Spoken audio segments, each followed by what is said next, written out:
السلام علیکم۔ اللہ تعالیٰ کے بابرکت نام سے آج کے ویلوگ کی ابتدا کرتے ہیں۔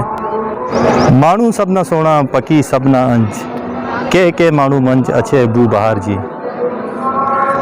تو ویورز، آج میں شاہ عبداللطیف بھٹائی کی درگاہ پر موجود ہوں۔ تو آج ہم یہاں پر اس درگاہ کی زیارت کریں گے اور آپ کو اس کے حوالے سے کچھ انفارمیشن وغیرہ دیں گے۔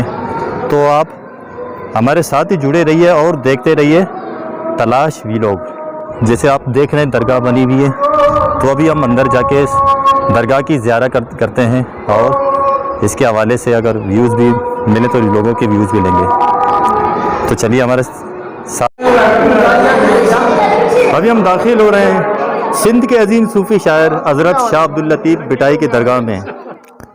سندھ کے مشہور صوفی شاعر حضرت شاہ عبداللطیف بھٹائی رحمۃ اللہ علیہ 1669 کو آلہ کے نزدیک بٹشاہ میں پیدا ہوئے۔ آپ کے والد کا نام سید ابیب تھا۔ والد کی وفات کے بعد حیدرآباد کے ایک قریبی علاقے حالہ میں موجود ایک ٹیلے پر رہنے لگے، جسے بعد میں بٹشاہ کا نام دیا گیا۔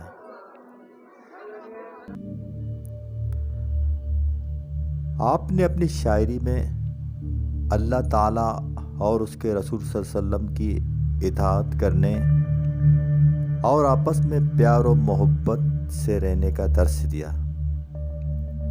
شاہ لطیف سرکار، جو بھی یہ لوگ زائرین سائیں کے دروازے پہ آ رہے ہیں، یہ سب مطمئن ہیں ابھی کہ سرکار کا دروازہ کھلا ہے، نہیں تو بہت مایوسی تھی مریدوں میں۔ اور سرکار کی عظمت کے بارے میں کیا کہہ سکتا ہوں۔ ماشاءاللہ سرکار دنیا کے عظیم ترین شاعر بھی کہے جاتے ہیں۔ ویسے مولا موسیٰ کاظم علیہ السلام کے نسل سے سرکار کا حسب و نسب ہے۔ امام کاظمی سید بھی ہیں، پیری مریدی کا سلسلہ بھی ہے سرکار کے دروازے پہ۔ مولا سب کو سلام۔ سائیں جو سوٹ منا گادی والا سائیں جمال شاہ مان جو سائیں سے گڈ آ انہن مانے گادی والا سید کے اج تائیں آہن، نمن گھوٹ ہیں۔ آپ کی شعرائے آفاق کتاب شاہ جو رسالو، اس شاعری کی کتاب کا ترجمہ دنیا کی کئی زبانوں میں چھپ چکا ہے۔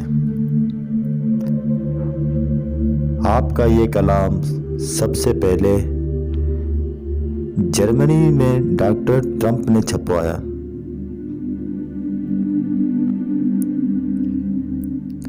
شاہ جو رسالوں کا اردو ترجمہ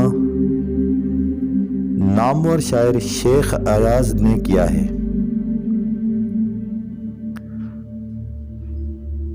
بر عظیم کے اس صوفی شاعر کا انتقال 1665 ہجری بمطابق 1756 میں ہوا۔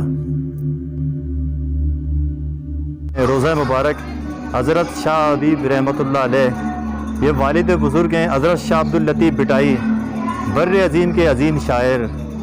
تو ان کے والد صاحب کے مزار کی بھی آپ کو زیارت کراتے ہیں، تو آگے چلیے۔